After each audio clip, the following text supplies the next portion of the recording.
there. You can go into some of our galleries on the website at nationalactionnetwork.net and experience what has been happening across the country. You want to make sure that you do that. There are things happening with all of the chapters across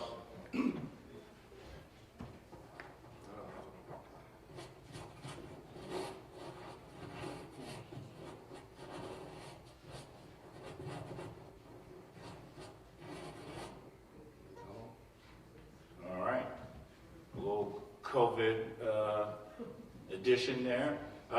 There's plenty to experience across the country on the website, so you want to make sure you go into some of those galleries, check out what has been happening across the country with our chapters.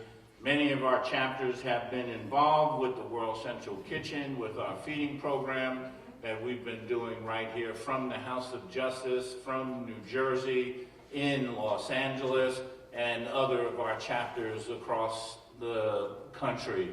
So you want to go and check out to see what's been going on. In fact, you can go into the photo gallery to actually see some of the action in pictures as to what's been happening. Also, check the calendar, because there are things that may be coming up in your local chapters or your cities that you may want to participate in.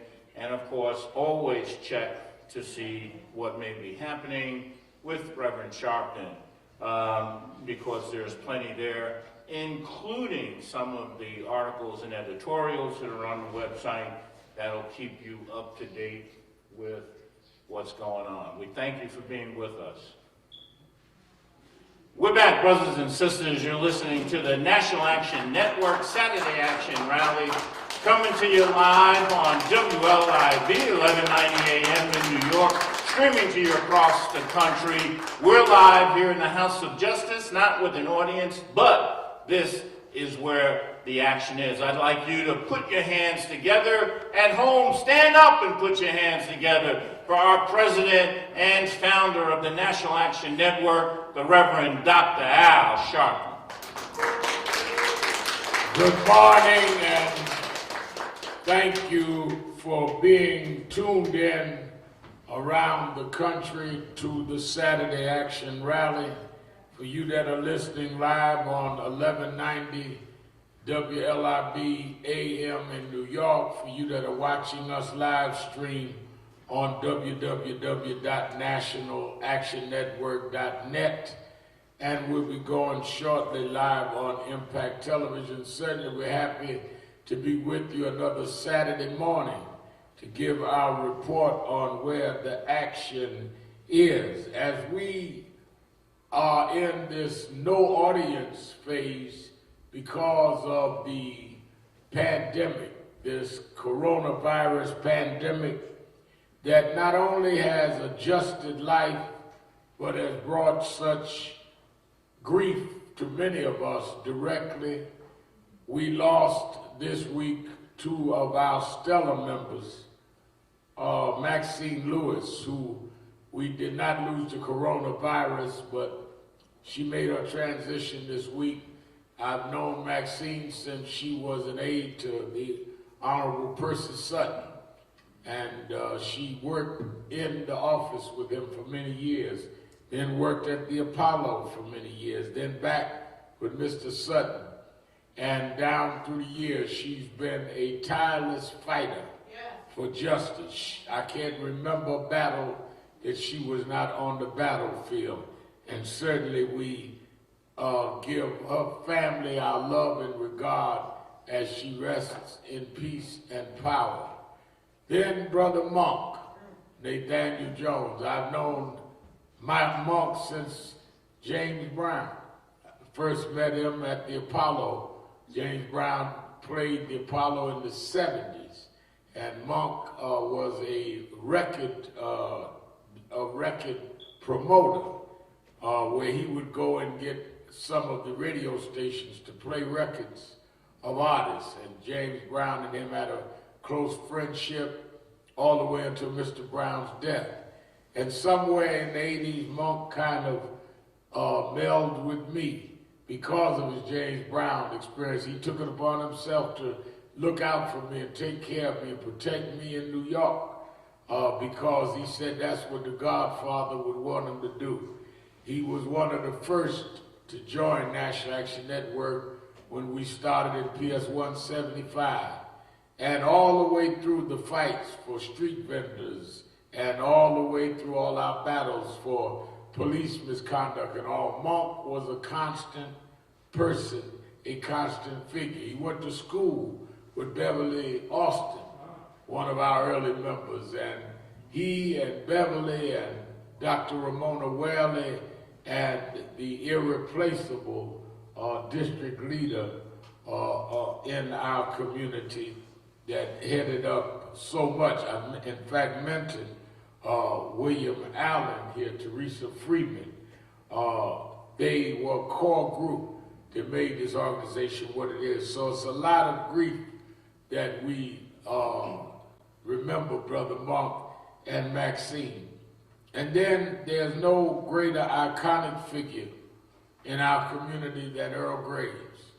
Earl Graves, I met in the early 70s when I was youth director of New York Operation Breadbasket.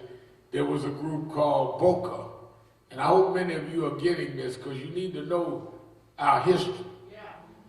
There was a group called BOCA, Black-Owned Communications Association. These were for those that wanted to aspire to build black-owned institutions in the communication field. And they met with Reverend William Jones, who headed New York Breadbasket, and Reverend Jesse Jackson, who headed it national. And I was there, I must have been 14 years old. One of the men there was in a banking institution, worked for a bank. And he wanted to start a magazine to talk about and expose and expound on the beauty and intellect of black women. Another man sitting there was an aide to Senator Robert Kennedy. At the time, Kennedy was a senator, and he had been an aide to Kennedy. And another had been one that wanted to deal in radio and set up radio networks. As time went on, we helped them to get ads, and they all got started. And the one that wanted to build radio syndication was Gene Jackson, who ended up building a national black network. The one that worked in a bank had hooked up other partners. His name was Ed Lewis, and he founded Essence Magazine. And the one that was the former aide to Senator Kennedy was Earl Graves, who wanted to start a black business magazine, and he did, called Black Enterprise, and led it all the way until turning it over to his son. And Earl passed this week. I've worked closely with him since I was a kid. And the Madison Avenue Initiative, our arm of National Action Network, that was there to get advertisement in many ways like BOCA, to make sure that advertising agencies dealt fairly and equally with our communities, those that impacted our communities with communications. Earl was one of those that helped us create it and helped to stay with us and form diversity councils at PepsiCo and other places.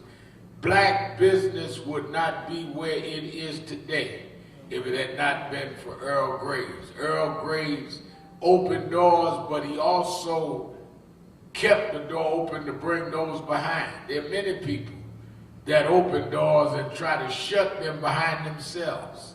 They're only interested in their own success. Earl Graves opened doors that he walked through and kept his foot in the door to make sure that others could walk through. And Earl Graves is truly a trailblazer, and one that we will miss, and one that we should celebrate. I also am, in that regard, sad to announce the passing of Minister Hafiz Muhammad of Temple No. 7 here in Harlem. I understand passed because of the virus. And we were took note this morning of his passing, one that we've known down through the years. So in the midst of all of this Easter weekend and the confusion around how we respond to whether they're flattening the curve with the coronavirus, and when we deal with trying to mix our pain and our sorrow with our determination and our trying to go on. Some of it is confusing, and some of it, I'm sure you that are home are somewhere between lost and trying to figure out the void. Minister Stephen Marshall having to funeralize his father this weekend, not allowed to do it with more than 10 people. Reverend Evan Gray, my cousin, who heads Far Rockaway chapter of Nash Action Network, they had a funeral for his mother yesterday. I spoke at the funeral. We could only let 10 people in the church to say goodbye. These are times we never seen before. And it reminded me as I was headed to the network this morning to give this address. The old folks used to sing a song that I didn't really understand then, but as I've gotten older, I began to appreciate the song now a little more. They used to sing by and by when the morning comes, when all the saints come gathering home to tell the story. Imagine one day when we tell the story about what we went through in the pandemic. Imagine one day when we tell the story of how they ordered us to stay home and not work. Imagine how we tell the story when our loved ones died and we couldn't even come and comfort them that were bereaved and couldn't gather. I can't explain it now. Somebody asked me, why would God allow this to happen? Some things, Reverend Brick, we can't even explain. You can go through all the Bible, but I can't really put my arms around the right scripture that would explain why God is allowing this to happen. Oh, I know that it could happen if God didn't permit it, and I know that there's some meaning that we haven't figured out, but when the morning comes, we'll understand it better by and by. We are often tossed and driven on this restless sea of time. Summer skies and howling tempest of the sea of bright sunshine. But in the land of perfect day, when the mist have rolled away, we will understand it better by and by. Oh, I'm singing by and by, Lord, when the morning comes, when all the saints of God are gathered at home, we will tell the story of how we overcome, and we'll understand it better by and by. We are often destitute of the things that life demands.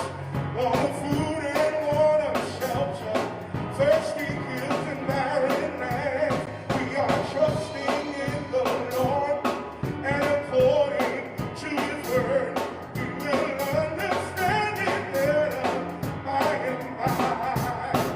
Oh, by and by, Lord, when the morning comes, when all the saints of God are gathered home, we will tell the story how we overcome, and we'll understand it better by and by.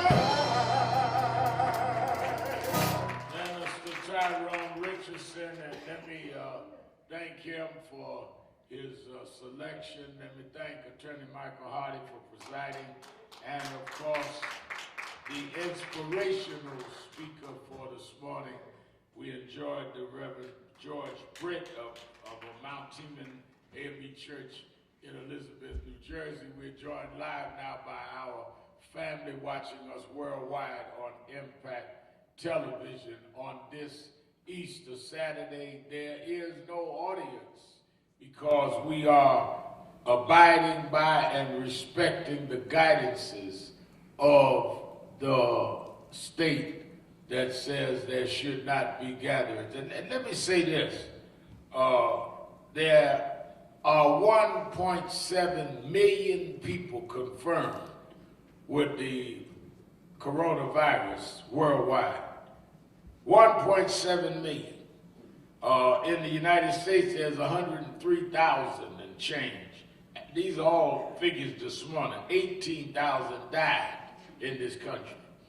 In the midst of this kind of number of death, these numbers of death, this is no time to be coming with conspiracy theories and superstition. There's a point where superstition becomes superstition.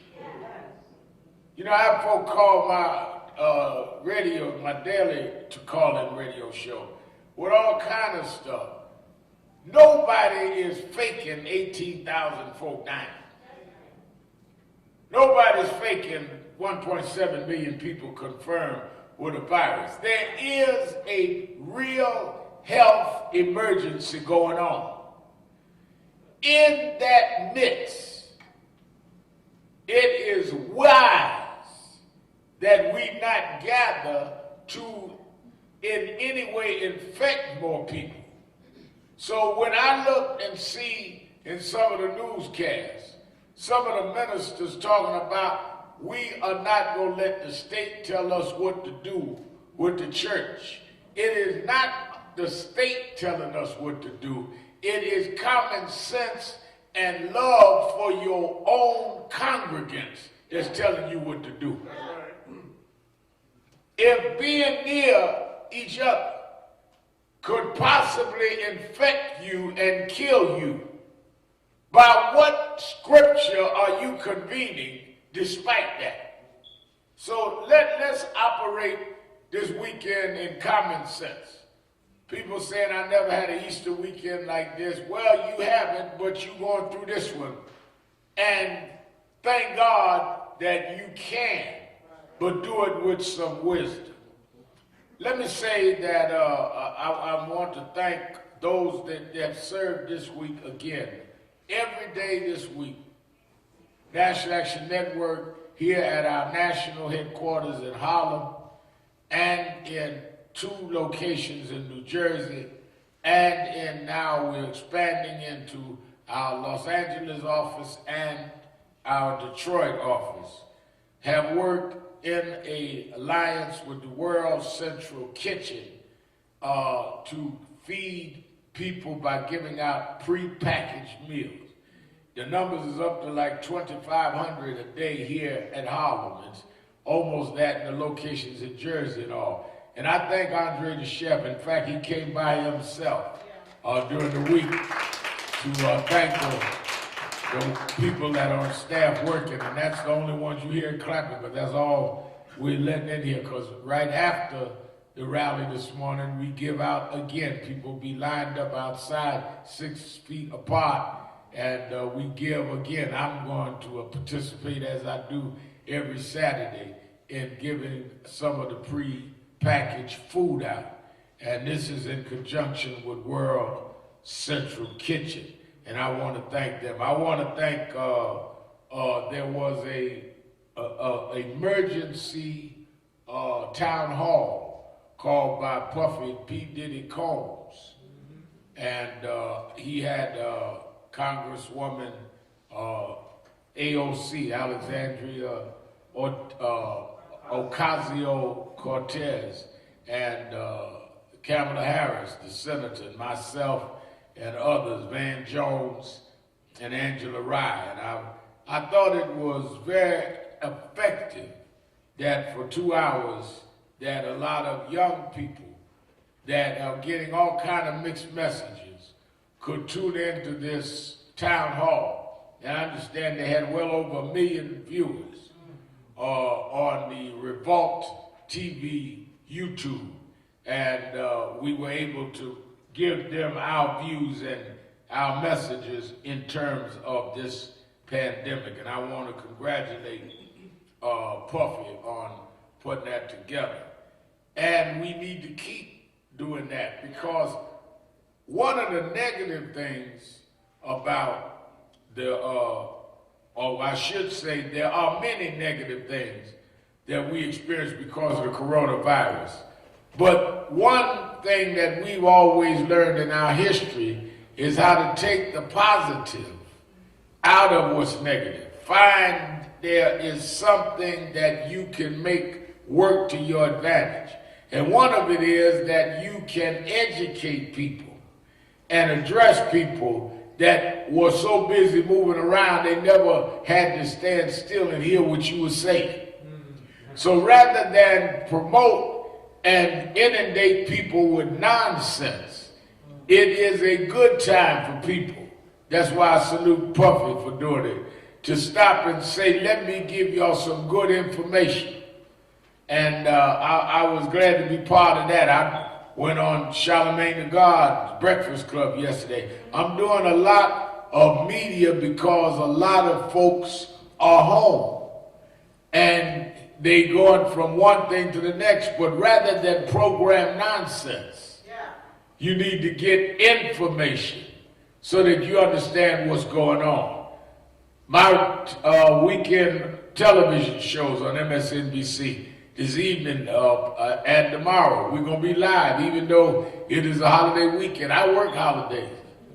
So 5 p.m. Eastern Time, watch Politics Nation with Al Sharpton on MSNBC. And tomorrow, Easter Sunday, I'll be on 5 p.m. In fact, I've been on MSNBC for 8 years and never missed a show, including holidays, because I believe in what I'm doing and I do it. I don't take days off. I take days on because I thank God I have another day.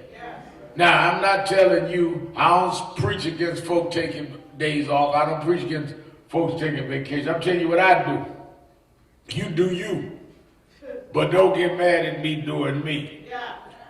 One of the problems, though, that has come out that we've been talking about here in National Action Network for weeks is the racial disparities in the coronavirus.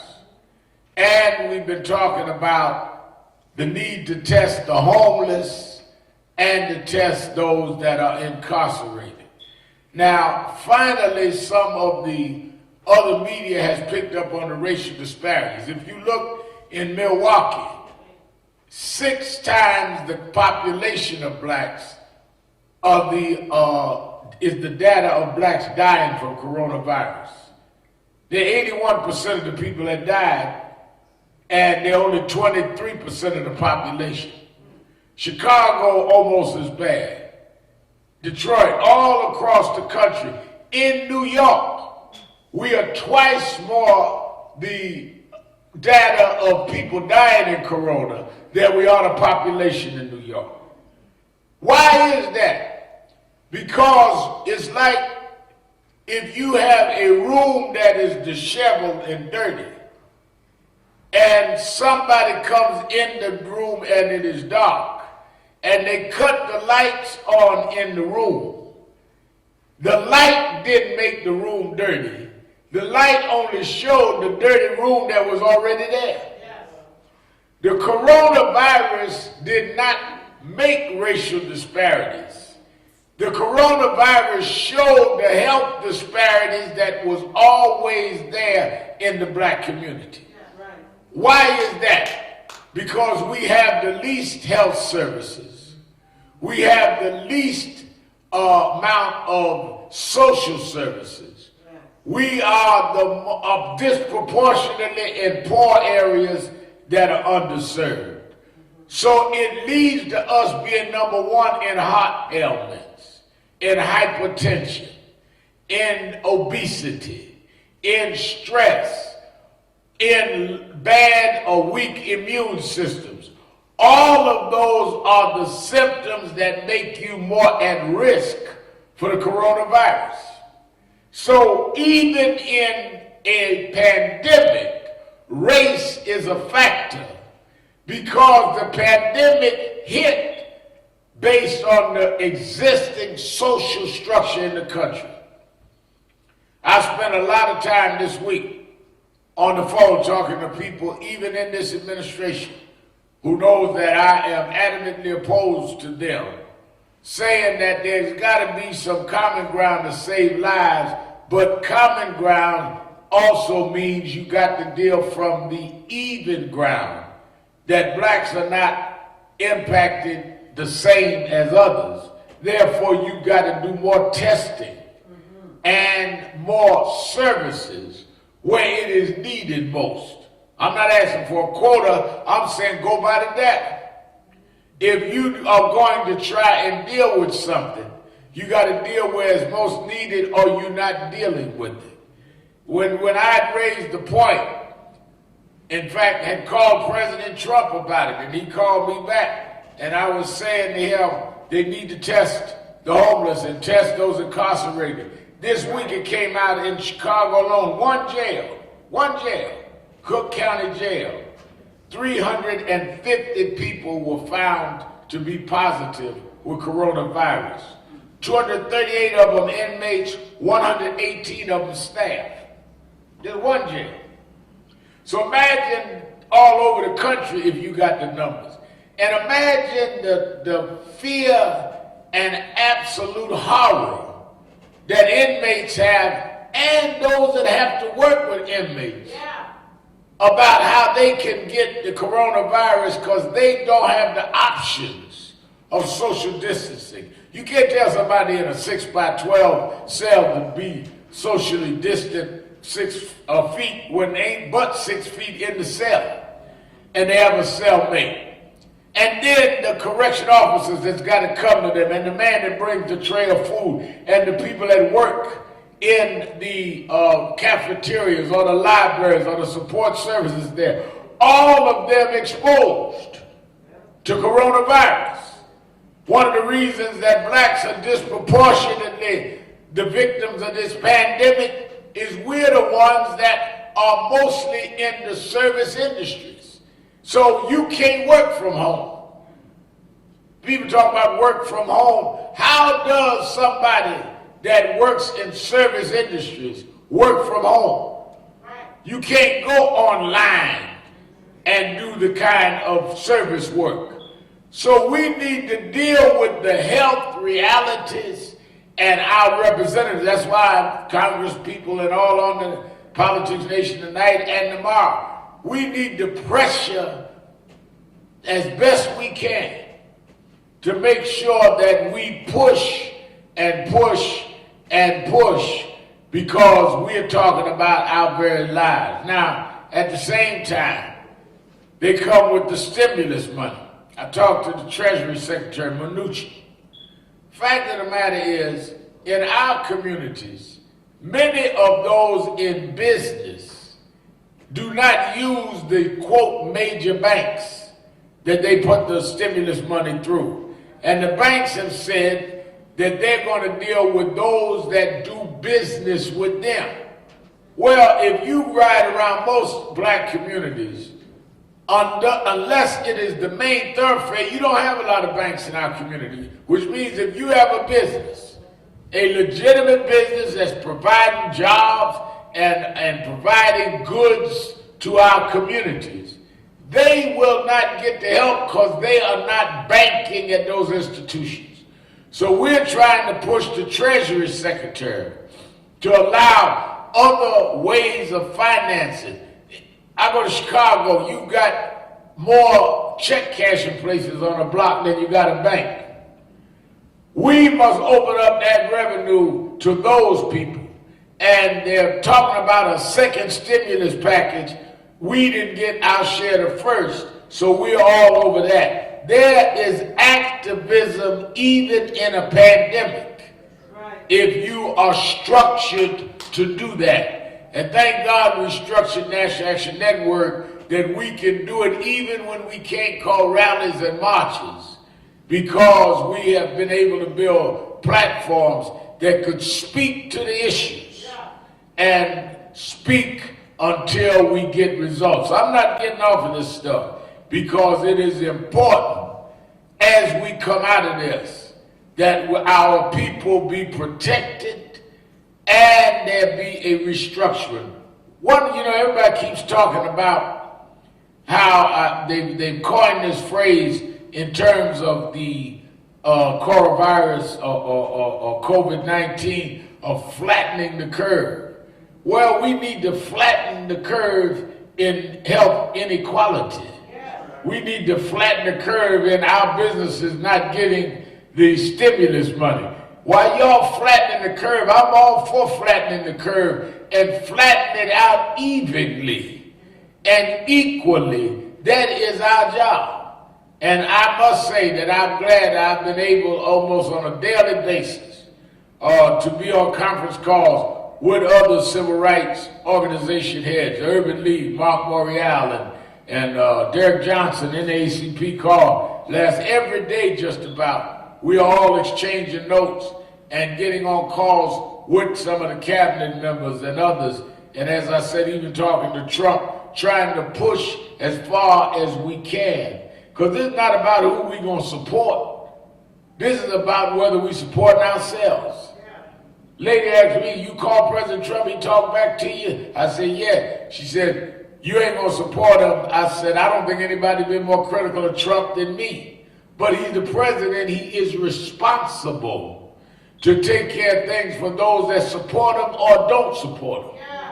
That's his job. When we had the Ebola pandemic, and when we had other crises under Barack Obama, he did not just take care of the Democrats, he took care of everybody. So we should not allow this president to play partisan with this pandemic when he should not have taken the oath if he was not going to be the president for everybody. When you put your hand on that Bible to be sworn in as president, you did not say, I will uphold the Constitution for the members of my political party. You said for the United States of America. We are in the United States, we pay taxes in the United States, and we expect the president and the Congress and others to do what is right, or we're going to be all over them until they do. That's what we do with no apologies. And I try to stay in as much as I can. I really do my radio show and everything from Nan. I go from the house to Nan, back to the house. Go to the TV studio, do my TV show, back to the house. But I can speak through my mask. I take my mask off to speak on Saturday morning. I don't think because I got on a mask, I can't holler. Because these are very serious implications. It also is a time that we need to, as we get through this period, and there are different forecasts. Some are saying we're reaching the peak. Others are saying we're not there yet. Some are saying that we're about to flatten the curve. Others are saying got a little further to go. Dr. Fauci, who's going to be on my show one day, if not today, tomorrow, was talking about we're almost there, but we're not there. Well, it is a question also when we flatten this curve. How do we come back to a country that begins to even out the inequality in health care and in economic resources? We cannot go back to what it was. People talk about, I'll be glad when things go back to normal. Normal didn't work for us. We need, in this challenging time, to do what is right. Stay home, do whatever is right, wear a mask in public. And then we need the help to establish a new normal coming out of this. Where we are not going back to the normal of we are the number one in every area of diseases. A new normal where our schools are equal to everybody else's schools. A new normal where we get the same economic underpinnings and access to capital that others do. A new normal. As we adjust to a new normal after the pandemic, let's make equality and fairness part of the new normal. Now, Reverend, you don't understand, that's a lot of restructuring. You're going to restructure the whole country now. Well, how are we going to do it? The same way you came up with $2 trillion. You do what you have to do, and we have to do this. We can no longer continue to live in two Americas. And we should not allow it to go back the way it was. Whether the next president be Biden or Trump again, we need to establish an order. Now, talking about whether it be Biden or Trump again, we need to also, I want y'all to get this clear. April 11, 2020. We need to start planning now a mail-in election in November. We ought to have the option of mail-in ballots or going to the polls. So just in case the predictions that we're hearing, that there will be a second surge of this coronavirus happens again, we will have already had the infrastructure and the process set and the people educated that they can vote by mail and the election go forward. It is nothing short of incompetence and malfeasance to sit and wait and see if something will happen. And then say, oh, it's too late and people can't go out, and you postpone or cancel the election. No, you can do that now. There are several states.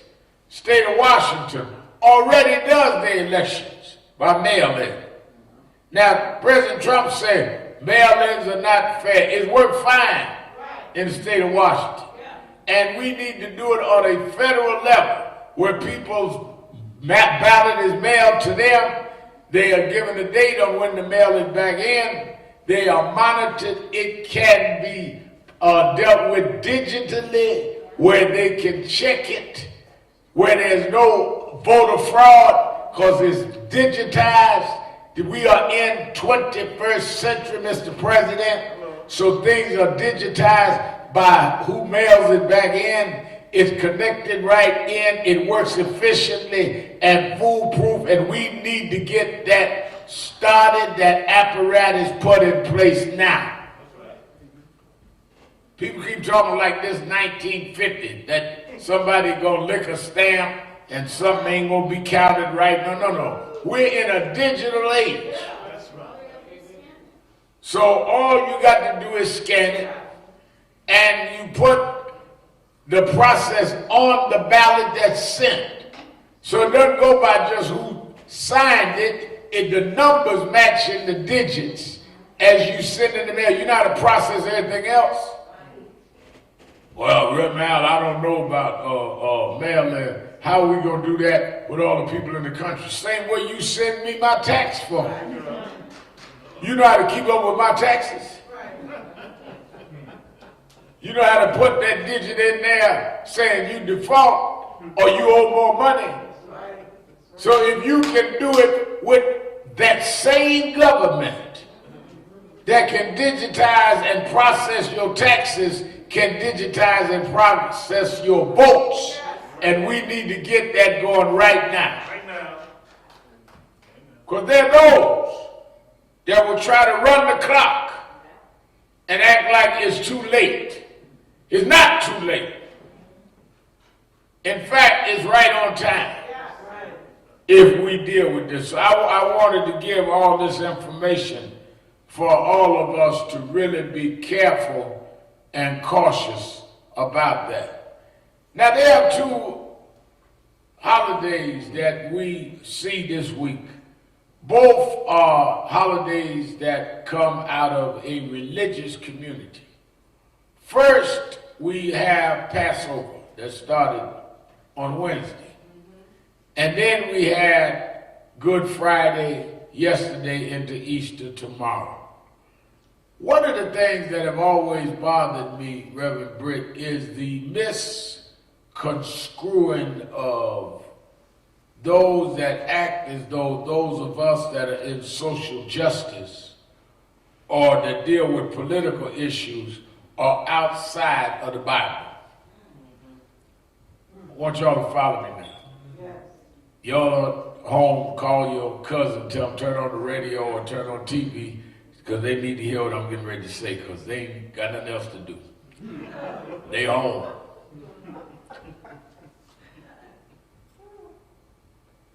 When I started as a youngster dealing with wanting to join the civil rights movement in the North, I was born and raised in Brooklyn, New York. There was some in the church community that was saying, don't let him go get involved in the world. That's worldly. I was a boy preacher. I preached my first sermon. I was 4 years old, Washington Temple Church of God in Christ. By the time I was 7, I was on the circuit, as they would call it, as a wonder boy preacher. And when I was 11, I started becoming enticed by watching the news. I read a book by about Adam Clay Powell, and I wanted to be that kind of preacher. They said, oh no, that's of the world. And for a couple of years, they had me defensive about my compulsion because they convinced me that's of the world. Well, a lot of what people said was sinful was more based on their custom than based on the word of God. I remember when they said it was a sin for women to wear lipstick. I remember when they said it was a sin for women to wear pants. I remember when they said it was a sin to do this, that, or many things. And then I remember I went to preach at the Youth Congress. I was 10 years old. And I almost fainted because I saw one of the leading bishops of the church wife going shopping with lipsticks and pants on. I thought she was on her way to hell. Because that's what I was taught. So at some point, at 12 years old, my mother brought me to Reverend William Jones because she wanted, if I was going to be in activism, to stay in the church. She was afraid I'd get with more of the militant groups because I was in New York. I didn't come out the South. And Reverend Jones introduced me to Reverend Jesse Jackson, and the rest was history. I became their youth director. And as I started working in that, I started reading the Bible for myself. One of the things that I've found, Tony Hardy, is a lot of folk quote the Bible and don't read the Bible. So they take a half of a scripture, of a verse, and distort it because they don't deal with the context of what the verse says. It's like when you were a kid and mama used to make you say your blessings before you ate and say a Bible verse and all of us say Jesus wept. And you done got 80 years old, still don't know what he wept about. All you know is Jesus wept. A text without a context is confusion. Now, what am I saying? Going back into my holidays. Passover and the crucifixion of Christ all have a political context. What was the Passover? The Passover was that God had sent Moses to tell Pharaoh to let his people go. Now that ain't just a gospel song, feel good. That is God instructed a man to lead a liberation struggle against a head of state for having slavery. Pharaoh having slaves was a political, social situation. If God wanted the slaves free in the Bible, why am I worldly to be against slavery in the United States? Yeah, right.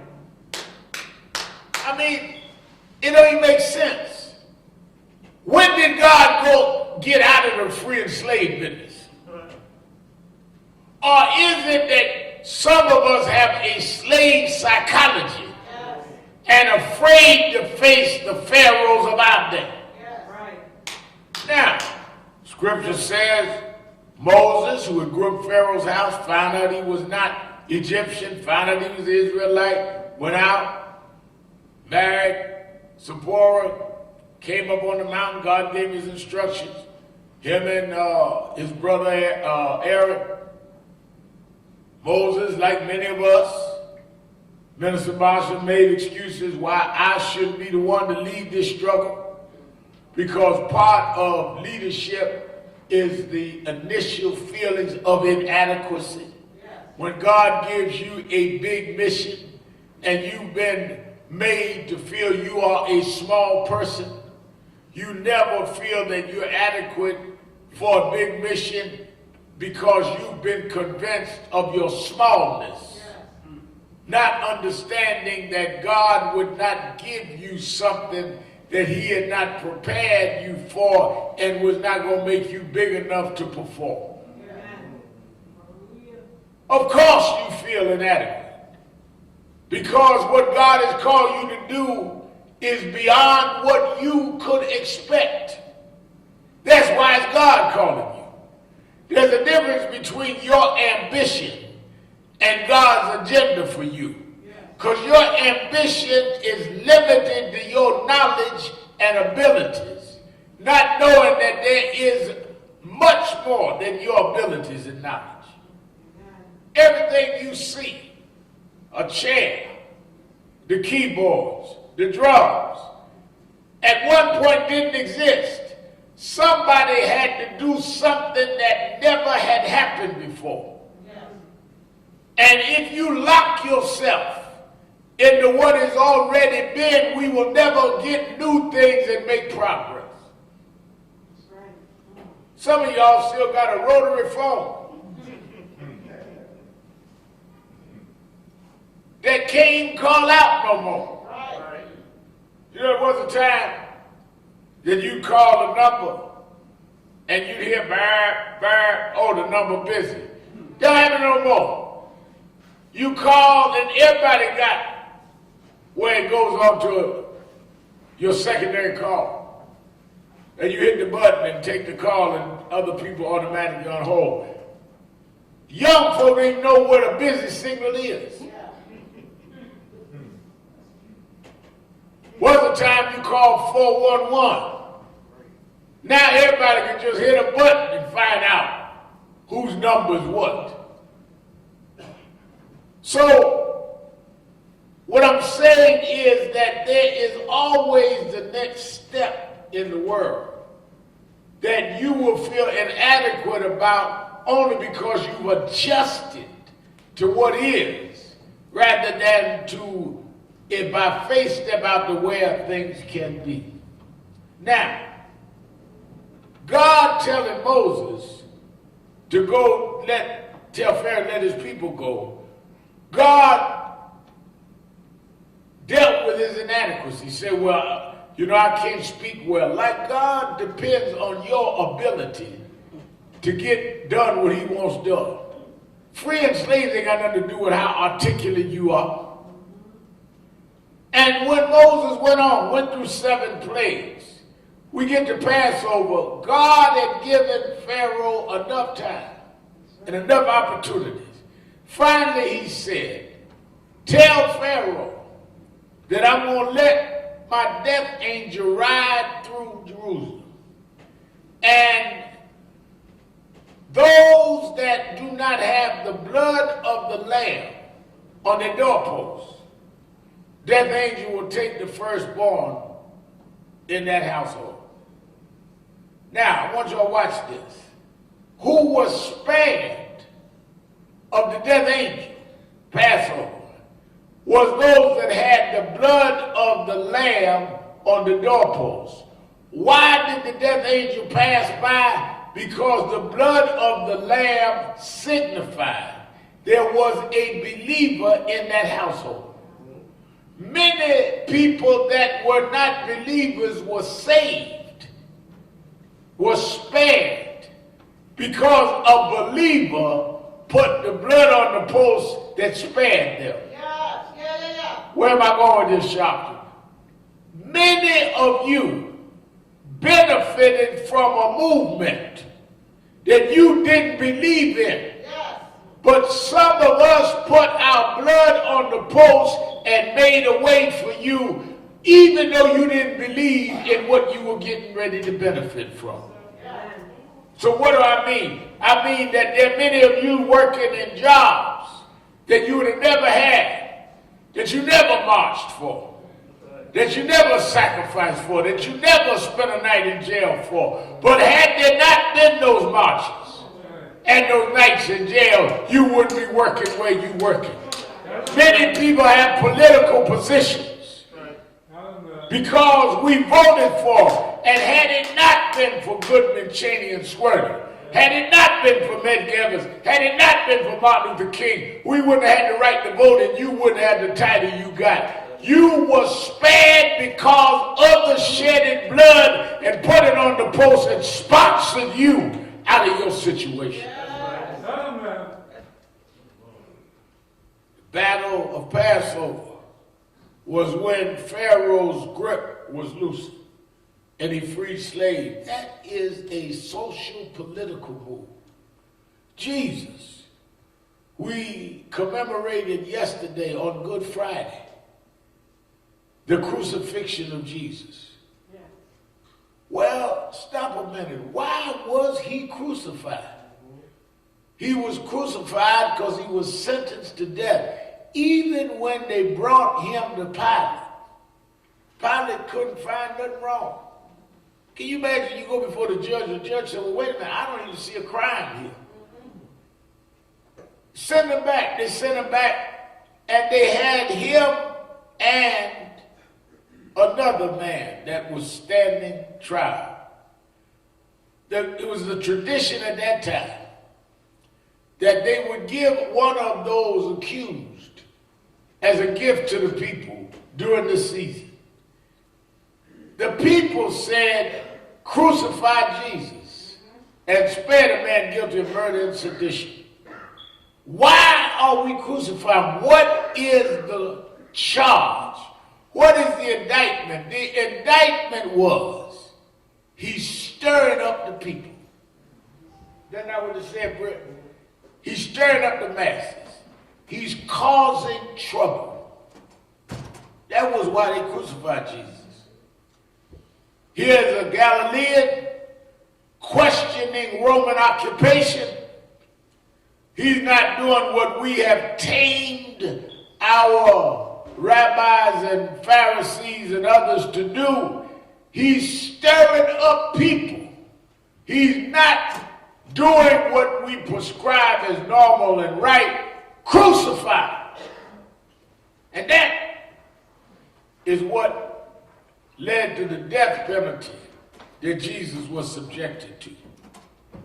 But the good news is that if you read and understand both the Passover and Good Friday, the good news is that God never sends you through a struggle that he will not give you the victory. No victory is easy, but it is certain. Because for every Good Friday, if you hold on, Easter Sunday's coming. We are here on Saturday, midway between the crucifixion and the resurrection. And somewhere, if you think about it, in our lives, we've always been between our burdens and our glory. We've always been through our tears and our cheers. We've always been between our good days and bad days. But on your worst day, remember that if you hold on and you hold out, that God would always raise you back up. Sometimes you got to come down in order to get a good jump on going further up. I fly a lot. There's never been a plane that they made that don't have to land sometime to refuel. I don't care how modern the plane, I don't care how state of the art it is, they got to land at some point to refuel. Yes. I've learned in my life that when trouble comes, when problems come, when situations come, that's God making me come down to refuel. Yes. So I can get back up and head on to where he wants to bring me. Yes. Don't confuse my pit stop with that it's over for me. I'm just making a pit stop because I got further to go. I got miles to travel. I got heights that I must overcome. And I need some more faith, some more refueling to finish the fight. So I'm not worried about this pandemic.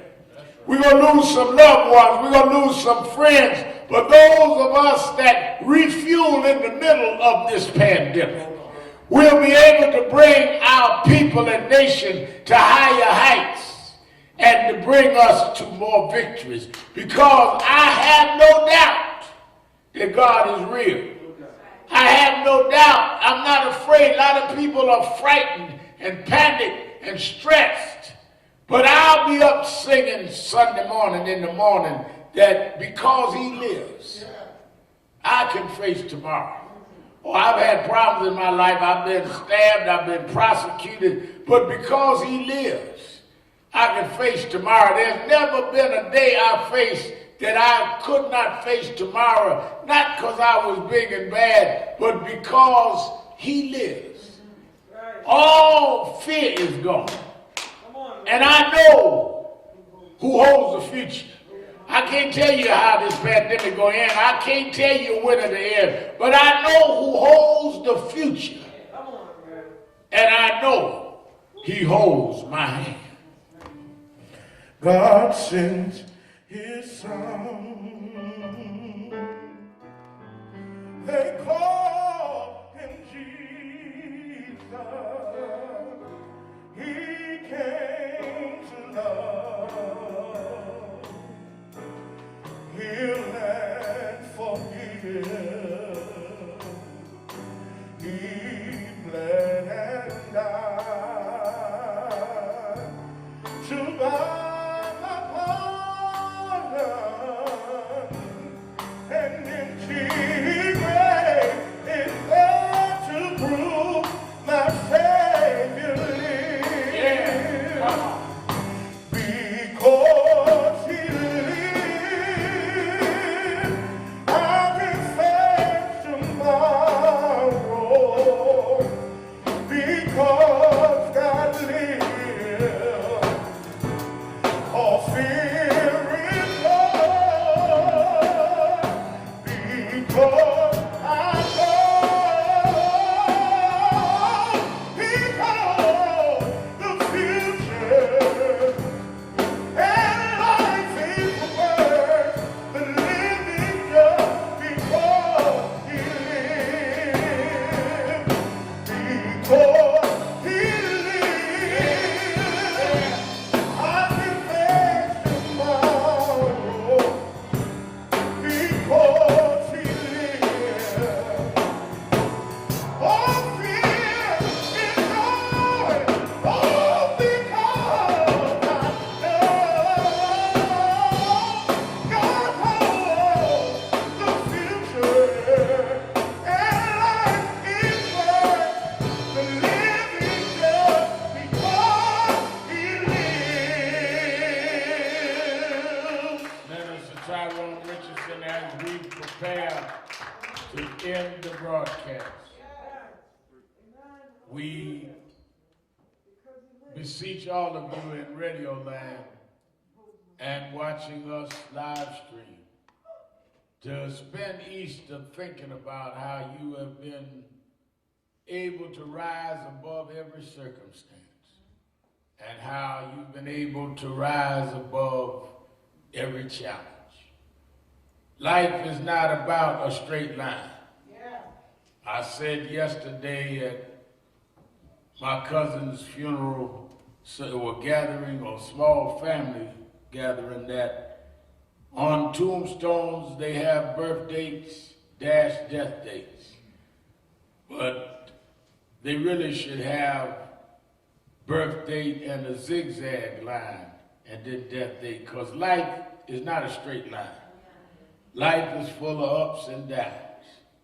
And as you think about your downs, think about there was always an Easter, always a resurrection, always God brought you back.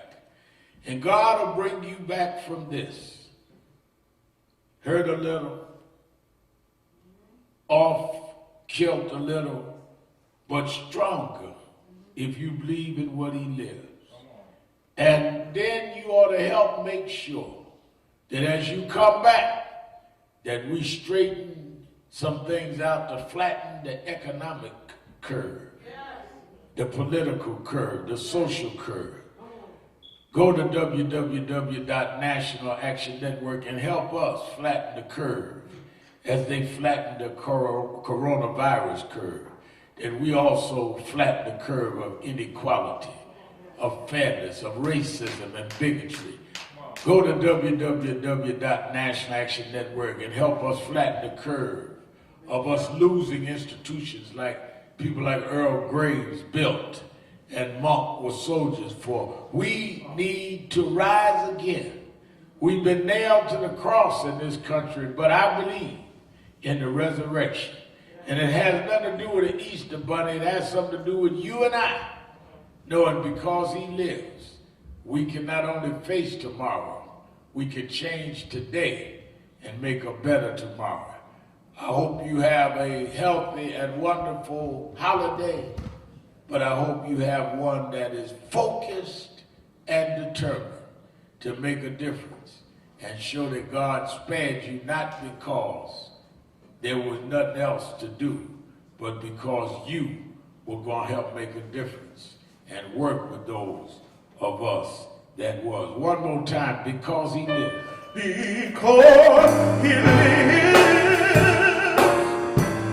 I can face tomorrow. Because God lives, all fear is gone. Because I know he holds the future.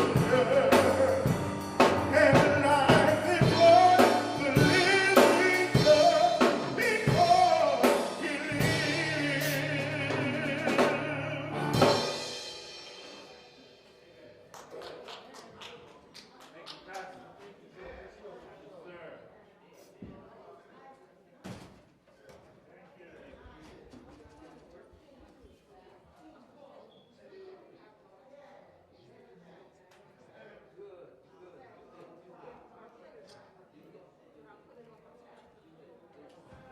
Closure.